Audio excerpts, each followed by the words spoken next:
दरअसल बीजेपी और आरएसएस की जो नफरत भरी राजनीति है उसको मिटाने के लिए वो आज निकल रहे हैं और न्याय यात्रा की बात वो कर रहे थे, जिस न्याय यात्रा की आज से उसकी शुरुआत भी वो कर चुके हैं। अब हमारे साथ कुछ मेहमान जुड़े हुए हैं, आपका तारुफ करा देते हैं। बीजेपी के प्रवक्ता डॉक्टर अवधेश उपाध्याय जी हमारे साथ जुड़े हुए हैं, कांग्रेस से प्रवक्ता प्रांजल तिवारी जी हमारे साथ जुड़े हुए हैं और राजनीतिक विश्लेषक संदीप चौधरी जी हमारे साथ इस चर्चा में जुड़े हुए हैं। आप तीनों मेहमानों का बहुत बहुत स्वागत है। प्रांजल तिवारी जी, ये भारत जोड़ो यात्रा है या कांग्रेस जोड़ो यात्रा है? क्योंकि भारतीय जनता पार्टी तो यही कह रही है कि कांग्रेस जोड़ो यात्रा है। उधर यात्रा की शुरुआत होती उससे पहले मिलिंद देवड़ा जी ने कांग्रेस का साथ छोड़ दिया है। न्याय की बात आप कर रहे हैं कि आप न्याय दिलाने निकले हैं देश भर में, कांग्रेस के अंदर जो लोग हैं पहले उनको न्याय मिल नहीं रहा।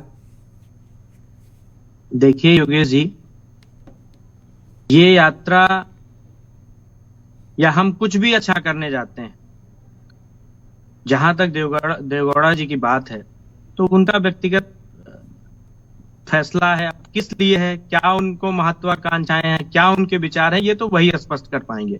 लेकिन इतना मैं जरूर स्पष्ट कर देना चाहता हूं कि कोई भी अच्छा काम करने के लिए, कोई भी संघर्ष से संबंधित काम करने के लिए जब हम कभी जाते हैं तो वहां हमें बहुत सी मुसीबतों का सामना करना पड़ता है।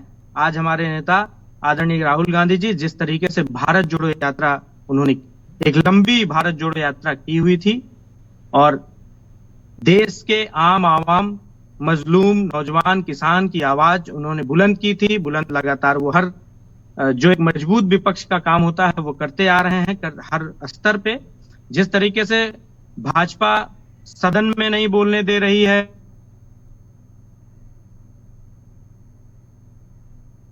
बोलने दिया जा रहा है, उसके बाद उन्होंने फैसला लिया है कि हम सड़क पर जाकर आम आवाम की, गरीब मजदूर की बात को उठाएंगे और उसी के हम कह सकते हैं दूसरी यात्रा का शुभारंभ वो न्याय यात्रा के तहत आवाम, मजलूम, जिस तरीके से मणिपुर, सब आपका जिम्मेदार चैनल है, आप मणिपुर जिक्र कर रहे हैं, सदन के अंदर बोलने का जिक्र कर रहे हैं। अभी हम आपको सुनवा रहे थे, आपके ही नेता आचार्य प्रमोद कृष्णम कह रहे थे कि ये तो अभी एक वानगी है, ये जो शुरुआत हुई है ये महज देखने को अभी जो मिल रही है, जो राम मंदिर का निमंत्रण ठुकराया गया है उसका नतीजा और खामियाजा भुगतना जो है वो कांग्रेस को पड़ेगा। इसकी शुरुआत आज से हो गई है, ये बीजेपी नहीं कह रही है, आपके नेता कह रहे हैं।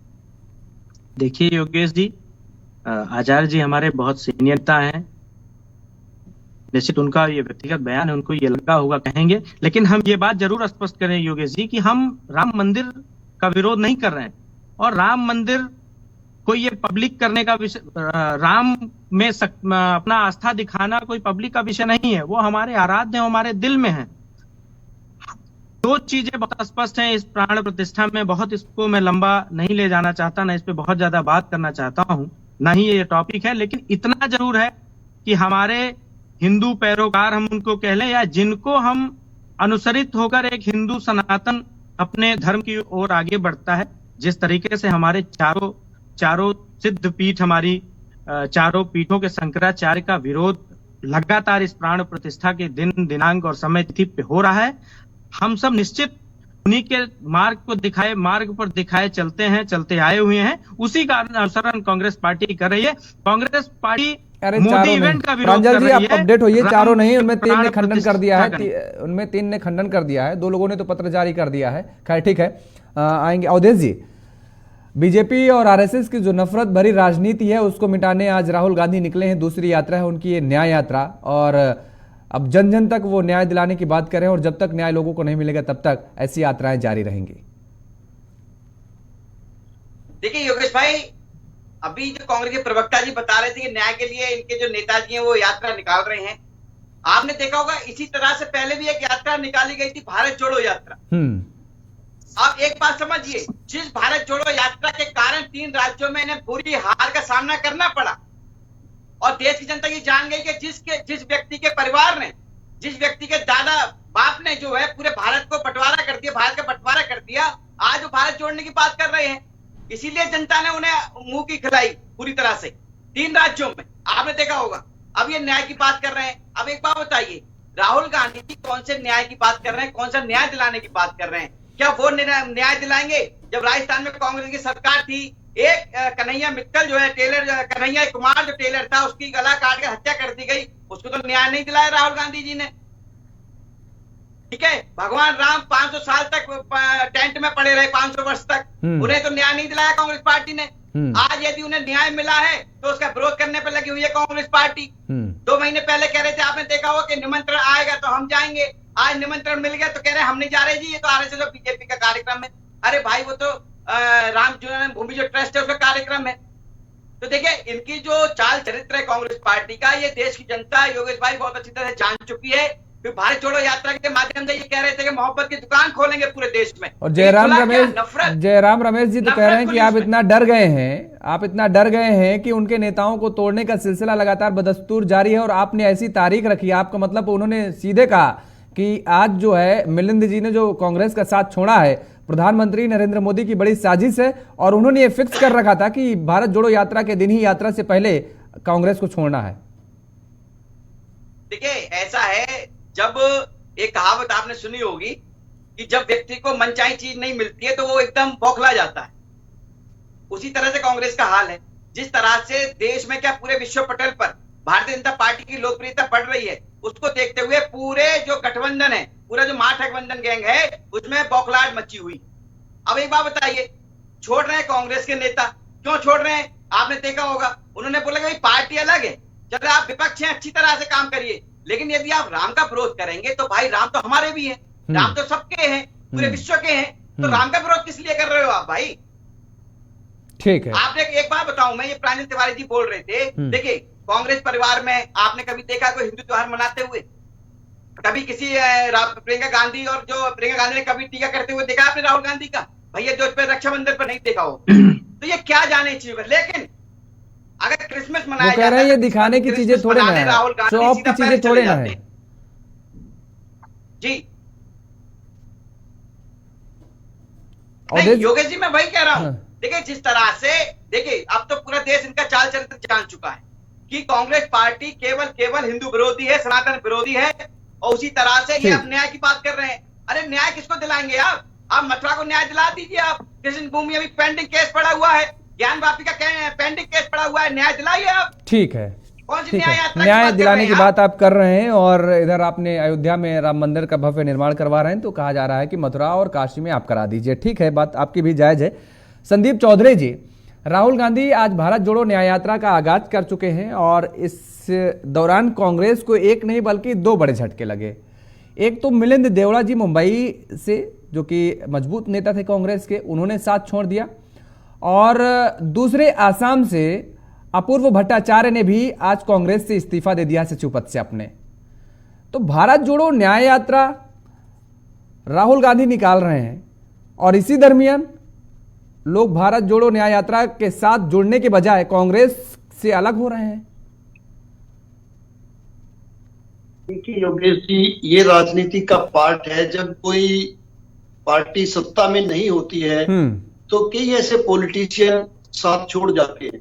हाँ। और ऐसा केवल मैं मानता हूं कि कांग्रेस के साथ नहीं है, ऐसा भाजपा के भी साथ है। आपने देखा सत्यपाल मलिक जो बीजेपी के राष्ट्रीय उपाध्यक्ष रहे, गवर्नर रहे, हाँ। उन्होंने किस तरीके से भाजपा के खिलाफ बोला।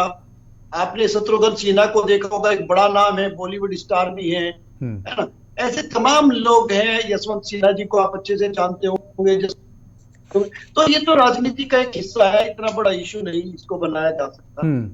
और जिस तरीके से, लेकिन जो पढ़े लिखे लोग होते हैं, जैसे आप भी चीजों को काफी अंदर तक पढ़ते हैं, हम लोग एनालिसिस करते हैं तो रिकॉर्ड रखते हैं। पॉलिटिशियन हमारे सामने ऐसे झूठ बोल के निकल जाते हैं। अभी एक साथी ने आपके सामने कहा कि देखिए कांग्रेस ने किस तरीके से हिंदुस्तान का बंटवारा कर दिया। तो आपको क्या लगता है, जिस दिन हिंदुस्तान का बंटवारा हुआ उस दिन कांग्रेस का या किसी पार्टी का कोई व्यक्ति यहाँ प्रधानमंत्री पद की शपथ ले चुका था, जिसके ऊपर हम ठीकरा फोड़ सकते हैं कि भाई ये आदमी प्रधानमंत्री था, ये राष्ट्रपति था, ये गृह मंत्री था, और इन लोगों ने ये काम कर। आपको भी मालूम है देश का बंटवारा मतलब आप ये कह रहे हैं कि ये सत्ता का सुख भोगने के लिए ये जो राजनीतिक चालें चली जा रही हैं, या कांग्रेस का आज हम मिलिंद का जिक्र करें या फिर हम असम का जिक्र करें अपूर्व भट्टाचार्य का, ये जो भी आज कांग्रेस का साथ छोड़ रहे हैं, केवल सत्ता का सुख पाने के लिए, सत्ता की चाहत में। योगेश जी देखिए, सत्ता एक अलग चीज है, सुख एक अलग चीज है, और किसी के साथ कब तक चलना है और कब तक नहीं चलना है, ये बिल्कुल अलग अलग चीजें हैं। सत्ता का सुख भी एक कारण हो सकता है, एक कारण ये भी हो सकता है कि भाई कुछ आपसी मतभेद हो सकते हैं। अब जैसे आप किसी ऑर्गेनाइजेशन से जुड़े हैं, जब तक आपकी अंडरस्टैंडिंग ठीक रहेगी आप इसके साथ काम करेंगे, और बहुत सारे रीजन हो सकते हैं जब आप चेंज कर सकते हैं। इसी तरीके से मैं राजनीतिक दलों को मानता हूँ, बीजेपी छोड़कर बहुत लोग गए हैं, कांग्रेस छोड़कर बहुत लोग गए हैं, और फिर इनकी घर वापसी का भी आपने, लेकिन अभी हम संदीप जी को सुन रहे थे, और सुनवा रहे थे आपको, जो कि कांग्रेस के नेता हैं, वो कितना भावुक होकर के कह रहे थे कि अभी कुछ दिन पहले तक हमारी उनसे मिलिंद जी से मुलाकात हुआ करती थी, बातें हुआ करती थी, और वो अपनी बातें रखते थे बीजेपी को लेकर के कि और प्रधानमंत्री नरेंद्र मोदी तक का उन्होंने जिक्र किया कि उनकी भावनाएं क्या हैं, वो क्या सोचते हैं उनके बारे में, हम क्या सोचते हैं। लेकिन जो बातें होती थी उनके मुताबिक नहीं लगता था कि इतनी जल्दी उनका हृदय परिवर्तन हो जाएगा। संदीप जी खुद कह रहे थे। बिल्कुल बिल्कुल बिल्कुल योगेश जी, आपने प्रवीण तोगड़िया जी को सुना होगा, बहुत बड़े हिंदू नेता हुए, राम मंदिर हो या कुछ भी हो, आज आपने उनको नहीं सुना होगा। बड़ा दुख होता है इन चीजों से कि वो कहाँ गायब हो गए। तो इस तरीके से पता नहीं कितने लोग होते हैं जो नींव की ईंट बनते हैं, लेकिन उनका जिक्र नहीं होता, वो गायब हो जाते हैं जब वो किसी को राजनीति में चुभने लगते हैं। तो ऐसे ही मिलिंद देवड़ा जी ऐसे ही पार्ट हो सकते हैं। अभी कुछ दिनों में आप देखेंगे यहाँ के मध्य प्रदेश के मुख्यमंत्री रहे शिवराज सिंह राजनीति का एक हिस्सा होकर रह जाएंगे। इसी तरीके से रमन सिंह एक हिस्सा होकर के रह जाएंगे। वसुंधरा जी मेरे ख्याल से पाताल लोक में पहुंचा दी गई है, इतनी बड़ी नेता आज दिखाई नहीं दे रही है, उनके नाम पर कोई चर्चा नहीं हो रही है। तो ये राजनीति का एक हिस्सा है। मैं इसको कांग्रेस को या बीजेपी को अलग नहीं मानता हूँ, लेकिन हाँ, जब चीजें होती है तो बात बनती है, हम लोग डिबेट भी करते हैं, लेकिन इससे ज्यादा कुछ नहीं है। लोगों के आने से या जाने से पार्टी खत्म नहीं होती। पार्टी खत्म नहीं होती, ठीक है, लेकिन एक वोट बैंक पर कहीं ना कहीं असर तो पड़ता ही है, वो देखने को मिलता है। प्रांजल तिवारी जी, क्या लगता है कि राहुल गांधी की भारत जोड़ो न्याय यात्रा का ये प्लान कांग्रेस के अंदर कितनी जान फूंक पाएगा? देखिए योगेश जी, पहली चीज तो हमारे भारतीय जनता पार्टी के प्रवक्ता ने पहला शब्द ही अपना झूठ से शुरू किया। तो मैं इनको जरूर ये स्पष्ट कर दूं, और शायद होगा भी, लेकिन उनकी व्यक्तिगत मजबूरियां हैं कि जिस दल से हैं उसमें इसका विशेष जो है काम है, तो इसलिए इनको अपनी याददाश्त भी मजबूत करने की जरूरत है, और थोड़ा झूठ ना बोलने का इनको मुझे हिदायत भी है। भारत जोड़ो यात्रा शुरू और संपन्न होने के पहले हिमाचल और कर्नाटक में सरकार नहीं थी, अपनी ये मेमोरी मजबूत कर लें। नहीं और ज्यादा मैं अंदर बोलिए तो बता दूं, यात्रा को छोड़कर हिमाचल में वो शपथ ग्रहण में संपन्न होने के आसपास में ही वो गए थे। तो ऐसे यहाँ बैठकर भारत जोड़ो की बात कर रहे हो आप, भारत न्याय यात्रा न्याय की बात कर रहे हो, तो आप ये बताइए ना, पहले जो आपका जो परिवार टूट रहा है उसको छोड़िए, आप उसको कौन छोड़ेगा? भाई, हमने शायद आपको डिस्टर्ब नहीं किया, अच्छे से सुना है, गंभीरता से सुनी है, तो मुझे पूरी उम्मीद है कि आप मुझे गंभीरता से सुनेंगे और झूठे ज्ञान नहीं परोसेंगे।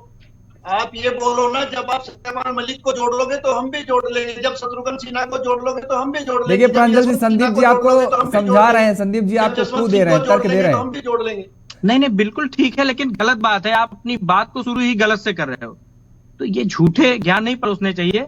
जहां तक मैंने योगेश जी अपने पहले ही वक्तव्य में स्पष्ट कर दिया कि संघर्ष के दौर में मुश्किलें आती हैं, लेकिन हमारे नेता का लक्ष्य है आम आवाम की रक्षा करना, आम आवाम की हक की बात करना, और वो किसी हद तक मुझे जाना पड़ेगा, चाहे वो रोड पे होना पड़ेगा, चाहे जमीन में जाना पड़ेगा, चाहे जो मुझे करना पड़ेगा, हमारे नेता और हम सब उनका अनुसरण करते हुए करेंगे।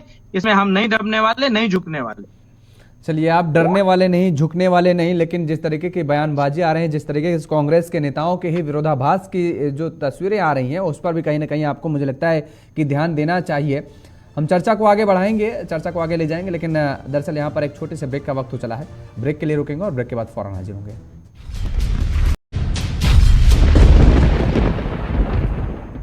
ब्रेक के बाद एक बार फिर आप सभी का स्वागत है। चर्चा को हम आगे बढ़ाएंगे। हमारे साथ सभी मेहमान लगातार बने हुए हैं और रुक करेंगे डॉक्टर अवधेश उपाध्याय जी का। उपाध्याय जी, कितना भय सता रहा है, क्योंकि कांग्रेस लगातार ये बात कह रही है कि दरअसल राहुल गांधी की यात्राओं से भारतीय जनता पार्टी को डर लगता है, और आप 3 राज्यों का जिक्र कर रहे थे। अभी प्रांजल तिवारी जी ने कहा कि भारत जोड़ो यात्रा के बाद का ही नतीजा है कि जो वो हिमाचल और कर्नाटक अपनी झोली में ला पाए हैं। देखिए योगेश जी, प्रांजल तिवारी शायद भूल रहे हैं, जब भारत जोड़ो यात्रा चल रही थी, जो बात कर रहे थे राहुल गांधी जी, भारत जोड़ो यात्रा के माध्यम से कि मोहब्बत की दुकान खोलने वाले हैं, मोहब्बत की दुकान खोलना चाहते हैं, मोहब्बत की दुकान जो है चलाना चाहते हैं भारत में। अरे भाई एक बात बताइए प्रांजल तिवारी जी, जब भारत जोड़ो यात्रा चल रही थी सबसे ज्यादा नफरत उसी समय फैलाई गई देश में।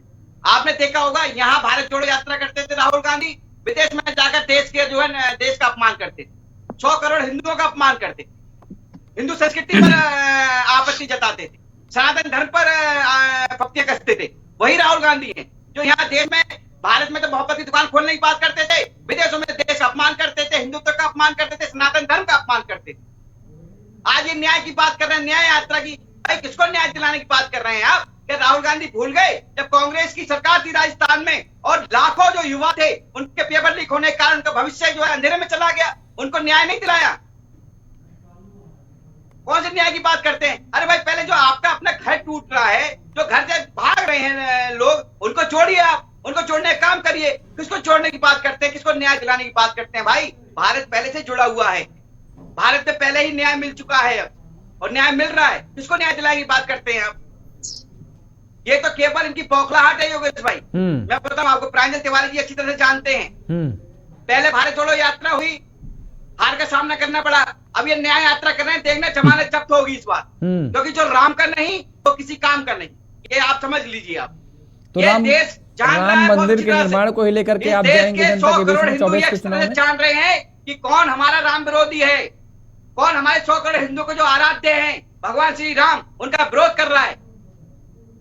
ये 100 करोड़ हिंदू अच्छी तरह से देख रहे हैं, और ये इन्हें 2024 के चुनाव में इनका रिजल्ट इनके सामने आएगा, आप देखिएगा। संदीप जी, अवधेश उपाध्याय जी जो बात कह रहे हैं इससे तो साफ जाहिर ही होता है कि राम मंदिर के मुद्दे को ही 24 के चुनाव में प्रमुखता से रखा जाएगा, यही सबसे बड़ा मुद्दा होगा। देखिए योगेश जी, 2024 के चुनाव में बीजेपी की तरफ से तो राम मंदिर का मुद्दा रहेगा, लेकिन हमें कुछ विषयों पर सोचना चाहिए। हमें ये भी सोचना चाहिए 22 तारीख को राम मंदिर में राम जी की प्राण प्रतिष्ठा का मामला है। तो राम जी त्याग और न्याय की मूर्ति थे, सदा सत्य बोलने वाले थे, और वो स्त्री का बहुत ज्यादा सम्मान करने वाले थे। उन्होंने अपनी धर्म पत्नी के लिए आपने देखा कितना बड़ा युद्ध लड़ा, और वो उनको लेकर के आए, और कभी भी वो चाहे वनवास में रहे चाहे राजमहल में रहे, अपनी पत्नी के बिना वो नहीं रहे। तो क्या आपको नहीं लगता योगेश जी, आपके चैनल के माध्यम से मैं पूरे देश को पूछना चाहता हूँ, जब भगवान राम की प्राण प्रतिष्ठा हो, क्या वो कोई पॉलिटिशियन होना चाहिए जो जगह जगह झूठे बोलते हो, झूठे वादे करते हो? क्या वो सत्य व्यक्ति नहीं होना चाहिए? क्या वो पत्नीव्रता नहीं होना चाहिए जो पति धर्म निभाता हो और पत्नी को साथ लेकर के जाए और इस तरीके का कार्य करे? अगर कोई पत्नीव्रता व्यक्ति नहीं है या झूठ बोलने वाला व्यक्ति है, अधर्मी है, तो मुझे नहीं लगता ऐसे लोगों को मंदिर भी जाना चाहिए। ये संतों का काम है जिन्होंने अपना पूरा जीवन देश के लिए समर्पित किया है, सही रास्ता दिखाया है।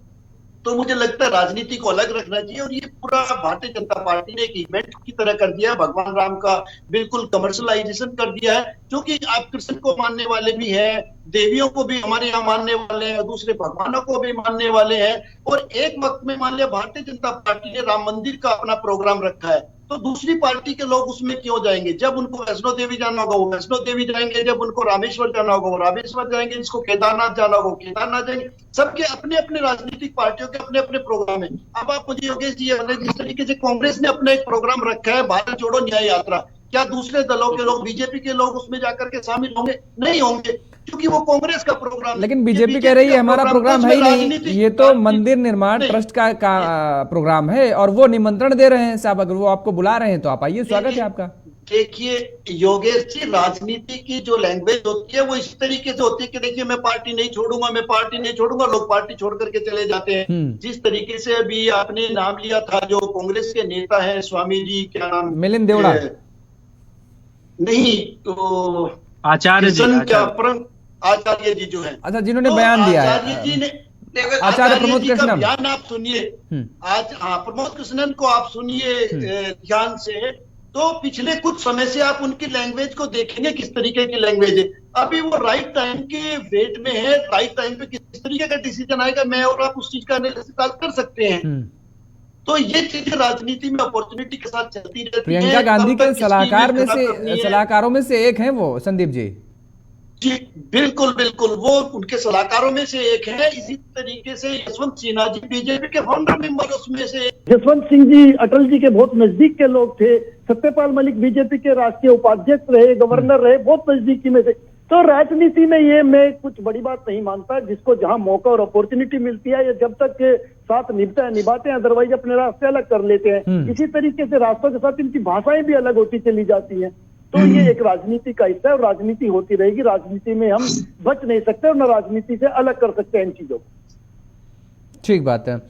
प्रांजल तिवारी जी, ये बड़ा दावा किया जा रहा है राम मंदिर को लेकर के, जिस तरीके से कहा जा रहा है, बीजेपी की जाहिर तौर पर है आने वाले चुनाव में इस मुद्दे को प्रमुख तौर पर उठाया गया और इसका कहीं ना कहीं असर भी देखने को मुझे लगता है कि एक बड़े तबके के अंदर देखने को मिलेगा। क्योंकि भारत देश का अगर हम जिक्र करते हैं तो भावनाओं का देश है ये और आस्था से जुड़ा हुआ देश है ये, तो इसका असर और इम्पैक्ट देखने को मिलेगा, असर जाहिर तौर पर है।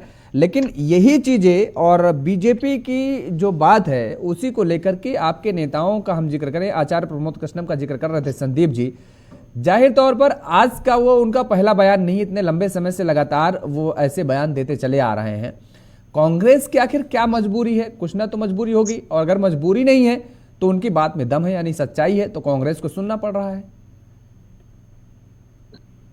देखिए योगेश जी, मैंने स्पष्ट किया कि प्रमोद जी के व्यक्तिगत वो बयान है, वो हमारे बहुत सीनियर नेता हैं, शायद उनको ऐसा लगता है तो उन्होंने ये बात बोली है, पार्टी का बयान नहीं है। और बिल्कुल हर व्यक्ति को फ्रीडम है अपनी बात कहने का, बोलने का। हमने बहुत पहले ही स्पष्ट कर दिया था कि इस विषय पर बहुत ज्यादा मैं नहीं बात करना चाहता। राम पर राजनीति करने वालों का हस्न काल नेमी का होगा, इस बात को इतिहास भी कहता है, शास्त्र भी कहता है। और राम जो हमारे हैं वो आराध्य हैं, वो हमारे दिल में है, वो दिखाने वाले नहीं हैं। राम को हमें लगता है भारतीय जनता पार्टी के लोगों को पढ़ना चाहिए, क्योंकि राम को पढ़ना जरूरी है। राम समानता की बात करते हैं, राम एकता की बात करते हैं। तो और भारतीय जनता पार्टी क्या कर रही है, तो मुझे लगता है इसको अपने गिरबान में भारतीय जनता पार्टी को देखना चाहिए और इस पे सुधार करने की उनको जरूरत है। ये मोदी इवेंट का जो कार्यक्रम चल रहा है, तो हम राम के पुजारी हैं, हम मोदी के पुजारी नहीं हैं। हमारे शंकराचार्य हमारे सर्वमान्य महाराज हैं, हमारे मोदी महाराज नहीं हैं। और अभी फिर देखिए, हमें लगता है कि हमारे भारतीय जनता पार्टी के प्रवक्ता अवधेश जी अभी नई जो इनकी झूठ ट्रेनिंग सेंटर चलती है, अभी नई इन्होंने ज्वाइनिंग की हुई है। अभी बहुत बिल्कुल स्पष्ट तौर पे झूठ, अपने मुंह से ही दोनों बातें। इन्होंने बात शुरू की तो इन्होंने कहा कि चलिए ठीक है, कौन झूठ बोल रहा है कौन सच बोल रहा है, प्रांजल जी आपको रोकेंगे क्योंकि समय इजाजत नहीं दे रहा है। इन्होंने नहीं ऐसे क्यों 5 मिनट में आप दो ही बात एक बात में। इन्होंने जब बात शुरू की तो इन्होंने कहा कि हिंदुस्तान को बांटा किसने किया है, और मेरे ठीक पहले मेरे बड़े जानकार प्रवक्ता ने कहा कि हिंदुस्तान बटा कहां है। अरे भाई, आप क्या बोल रहे हो, कैसे बोल रहे हो, किस तरीके से बोल रहे हो? अभी नई ट्रेनिंग सेंटर है तो पहले आप प्रांजल जी चलिए, आपकी आवाज भी दिक्कत कर रही है और आप देख लीजिएगा, आपको मुझे लगता है कि सबसे ज्यादा समय दिया गया है। आप अपनी बातों को लेकर के जो कह रहे हैं कि नहीं ऐसे कैसे समाप्त करके, समय इजाजत नहीं दे रहा है। और ये बात बीजेपी कह रही है कि पहले तो कश्मीर को लेकर, जम्मू कश्मीर को लेकर के भी सवाल खड़े किए जा रहे थे, 370 वहां हटा दी गई है, अब तो वो भी एकाधिकार हो गया है। तो ऐसे में बीजेपी ये बड़े दावे कर रही है। खैर, आप सही बोल रहे हैं, बीजेपी ये जनता तय करेगी। बहुत बहुत धन्यवाद आप सभी लोगों का हमारे साथ जुड़ने के लिए।